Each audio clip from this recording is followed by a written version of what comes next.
What is going on, guys? Welcome back to another video on Forever Flame Racing Reviews. Thank you for clicking it, and make sure to like and subscribe. And exciting news on this channel, I'm on Instagram. Finally, I've never had an Instagram account for myself or for this channel ever, so I finally downloaded it, and I thought I would make a Forever Flame Racing Reviews account so you guys can go check it out. I'm going to be posting stuff for this channel. A lot of the posts will be me at the tracks and seeing what I do at the tracks. A lot of that stuff is what you'll be seeing post. Maybe I'll post some driver market updates on there and stuff. But overall, I think it's going to be a solid, good content over there. So, let me know in the comments down below what would be good to post on Instagram, what you guys would like to see on Instagram.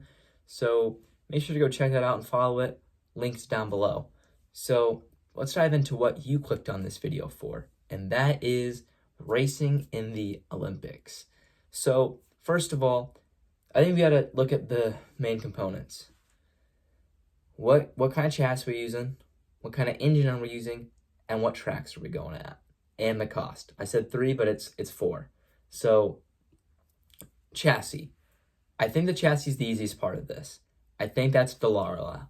I think Dallara, I know I'm saying that wrong, Dallara, sorry. I think that they are going to be the chassis maker. They make the chassis for F2, IndyCar, just a lot of racing categories out there. Those are the most famous 2 that they make the chassis in. So, why I think Dallara would be the best is, they make chassis all the time. And I think they do make, when it comes to a spec series where everyone has the same car, I do think they do the best job at making the best, most equal chassis for everyone. Because the Racing Olympics would have to be spec. There's no way it can be like Formula 1 and you have a team run away with it with possibly not the best driver, but in this case, it'd be a country making the chassis, I guess. So that leads off to another thing. Engine. Who's going to make the engine?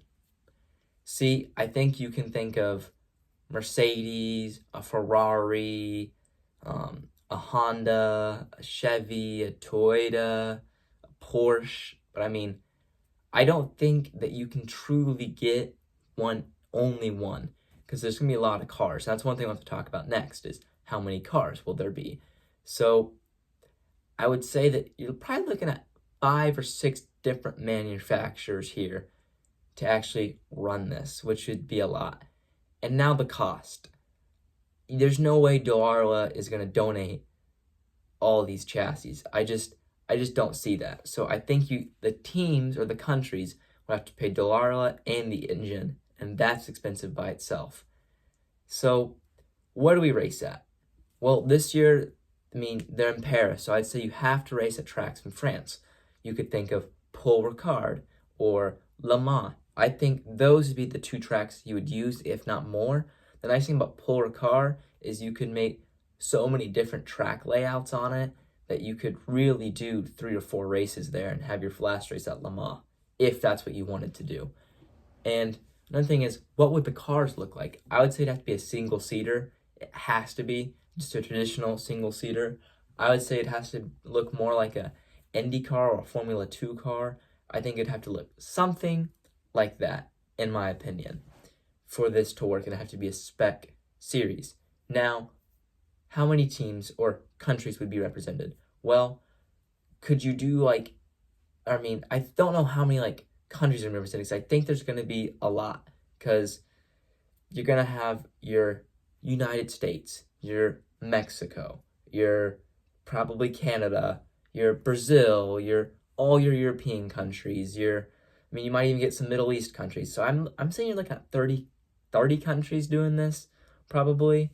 And I would say you can't do an IndyCar or a NASCAR style things where you can run as many cars as you want. That would be sick, though. But I would say you have to do, each country gets 2 or 3. I would say 2 at the minimum, 3 at the most. I would say that would be cool, either 2 or 3. And each country can run whatever drivers they want as long as they're born there. So America can't run a Lewis Hamilton and Brazil can't run a Charles Leclerc. That would never work. Or what about for this is a great example, Charles Leclerc, he's Monegascan. Would he even get to race in the Olympics? Because would Monaco put together their team? Maybe. Maybe him and his brother could be the Monaco team. See, you just run into a lot of loopholes, in my opinion, with this. So, I mean, you're maybe looking at 60 to 80 cars. I mean, you'd have to pay Dallara a lot of money. It'd cost them a lot of money. It'd probably take them 2.5 years to get those cars. The engine manufacturers, there's no way one engine company could make that much. So you need 5 or 6, and whoever has the best engine, whoever does the best is going to do is, that team or the country that bought those engines are going to be at the front.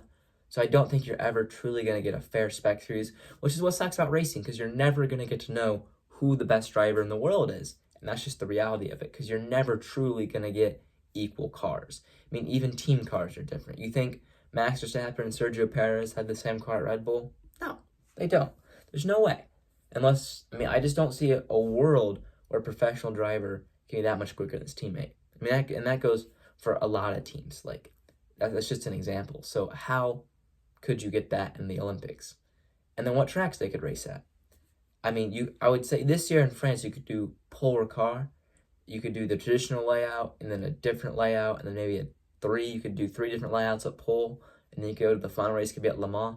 But let's just say you do heat races, like 20 in each first round or however much, and then you have a cutoff line, like the top half advances, and you just always advance the top half, and let's say you get down to the final 20, and then the final 20 go to Le Mans, and they race for the gold, bronze, and silver, or gold, silver, bronze.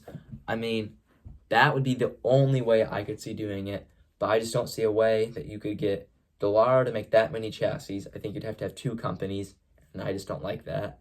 Maybe, just depends.